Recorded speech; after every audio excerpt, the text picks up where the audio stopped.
Thank you. Thank you, Chair Moore and the honorable members of the task force. I appear before you today to provide testimony based on our review of the evidence compiled at the University of California, Los Angeles Center for Critical Internet Inquiry. I should also note that I'm a descendant of enslaved Black Americans. My paternal grandmother was born into sharecropping, and she and my grandfather bought many of our relatives out of this de facto system of slavery in Mississippi. And this legacy of slavery is not in the distant past. It entrapped my grandmother in her youth, and I am the direct descendant of that experience. So this legacy informs my knowledge and my work. The task of the Reparations Task Force is not simple. The overlapping complex histories of how, where, and when racial bias, discrimination, and violence have systematically excluded African Americans from wealth creation across the state of California are many. These histories are different for families living in Oakland, in Los Angeles, and in the Central Valley, and yet all are impacted by the business practices and culture of the tech industry.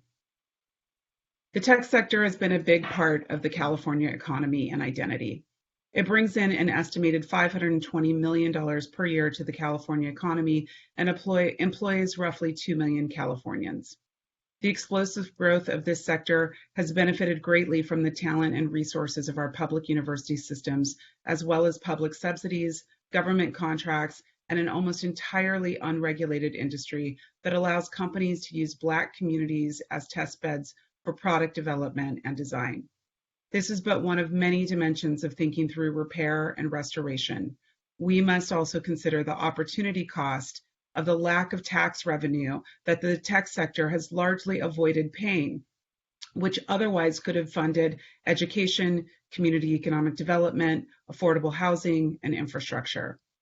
It might be a cliche to invoke Facebook's erstwhile motto, move fast and break things, as a sector-wide indictment, but it is an ideological orientation that excuses the harm caused by this level of real-world experimentation and exploitation as necessary bumps along their road to innovation. The tech sector often positions itself as a nimble solution to large intransigent problems, problems often caused by the kind of discrimination and chronic underfunding that will make up much of the task force's research mandate. Technical solutions are not mitigations of bias or historical injustices by default, and in fact, often exacerbate these effects and make mechanisms for redress more opaque and more difficult to regulate, hidden behind claims of proprietary intellectual property. In short, approaching these problems with more tech is not the answer. Increasing accountability by the tech sector for exacerbating inequality and violations of our digital civil rights as pathways to repair must also be calculated in your research mandate. It is increasingly challenging to extrapolate the effects of technical infrastructure and the tech industry at large from larger social and economic phenomena. It is becoming less and less likely that someone is able to secure a job, access government services, fix their own equipment, manage finances, earn high school and college degrees, communicate and or gain access to information without access to the internet or without some element of algorithmically aided decision-making. It is also increasingly rare that the work of government operates outside of tech sector contracts, tying public services to private interests that do not share long-term commitment to the public good. In my own work, I have highlighted the ways in which racial and gender discrimination are part of the organizing logic of the internet, as users and technologies co-create and form social relations, and I have explored how the business interests of big tech companies are often at odds with the health, wealth, and well-being of African Americans. These technologies and the economic interests behind them are compounding factors, and as such, a substantive analysis of these industries must be part of any meaningful investigation into quantifying the economic consequences of persistent historical structural racism in California. As previous testimony before this task force have shown, systemic and structural racism permeate California's economic, social, and infrastructural systems. You have heard testimony about gentrification, official housing policy, and unofficial practice. You have heard about the long-term effects of infrastructural development that restricts movement, promotes segregation, and displaces communities, and the overrepresentation of African Americans among the unhoused population in California.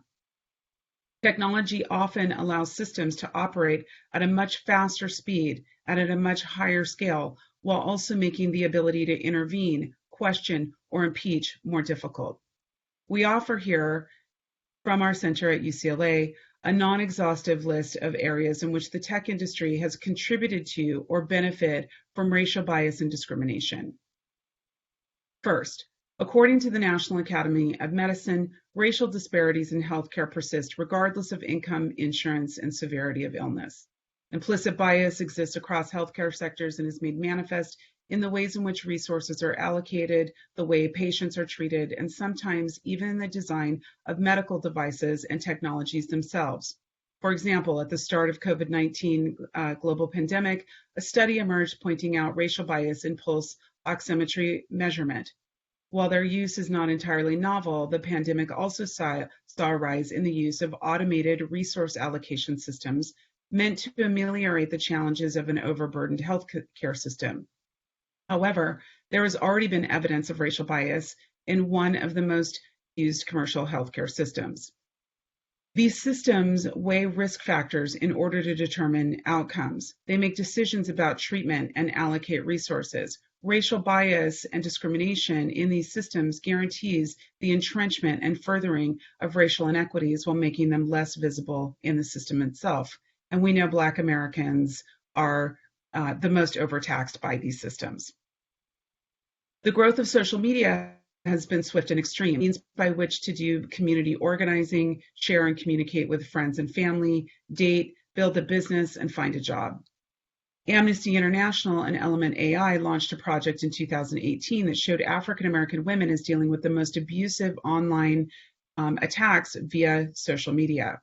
This includes personal attacks, professional attacks, physical threats, doxing, and revenge porn leading to stress and potential financial precarity.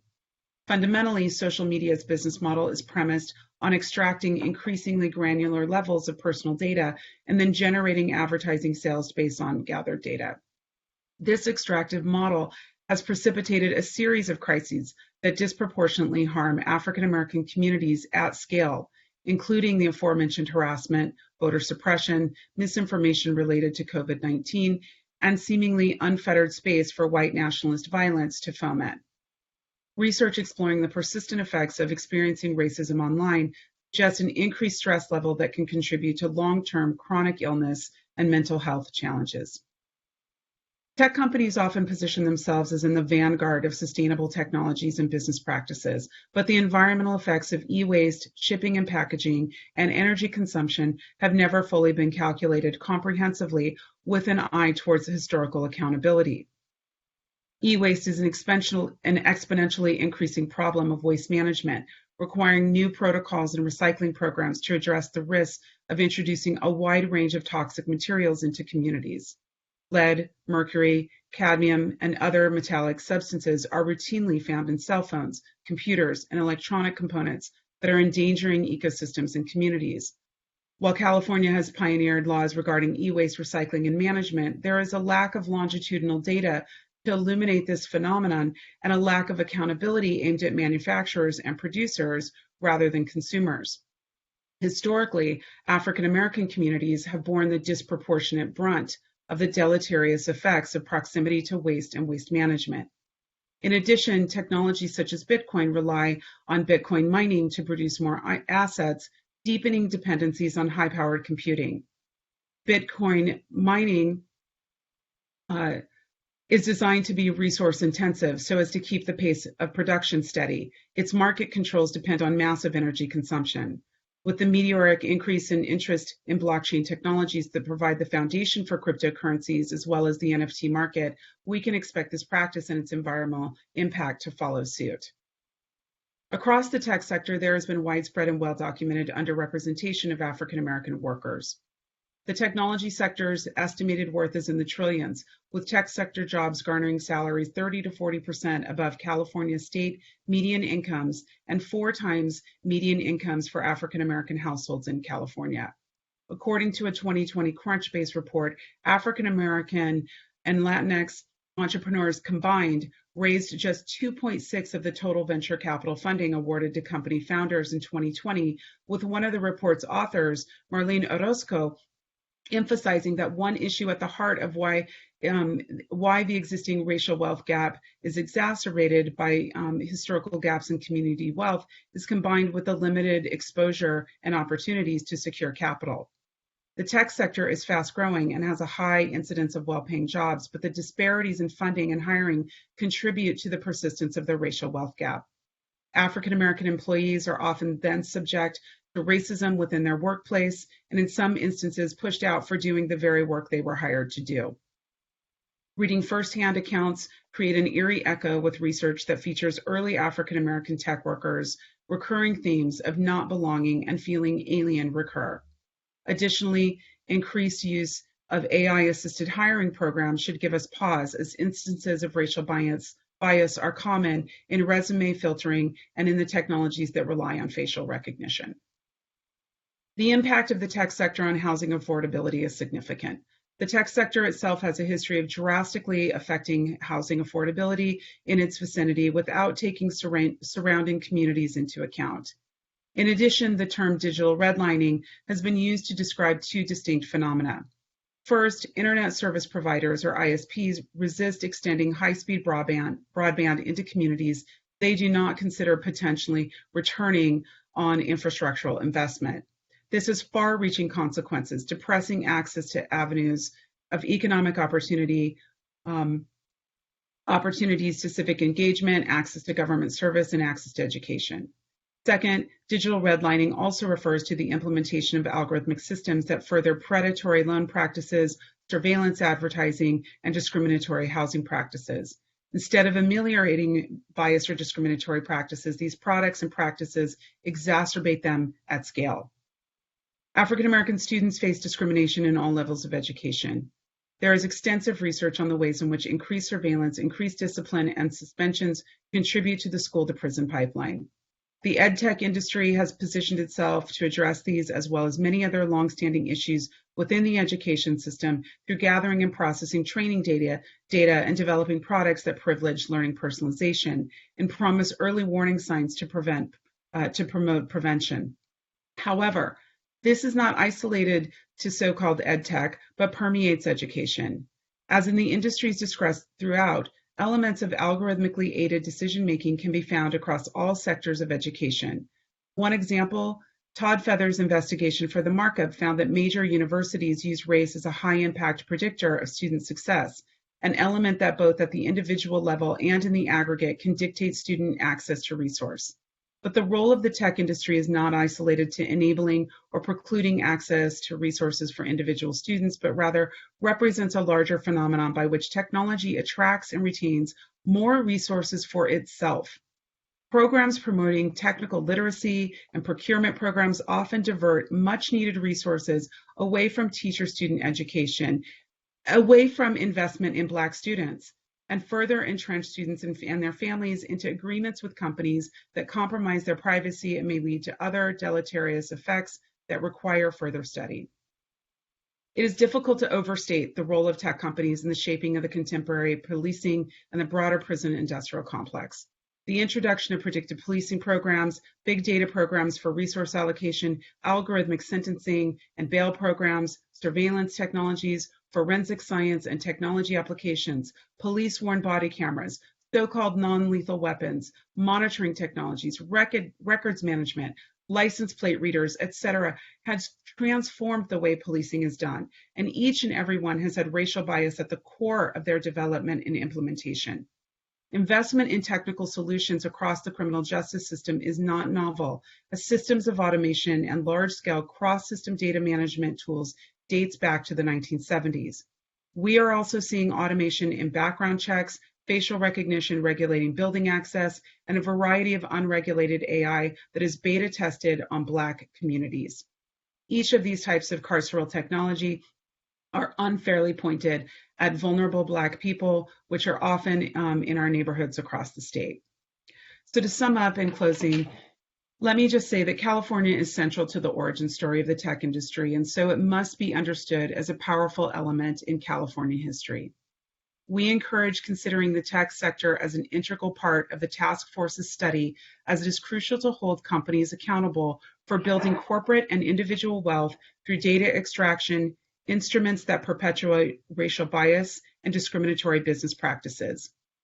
These new and novel systems are often built on top of pre-existing structures and institutions, use data sets that are imbued with patterns and traditions of structural racism, and often replicate structures and institutions that have long and complex histories of racial injustice.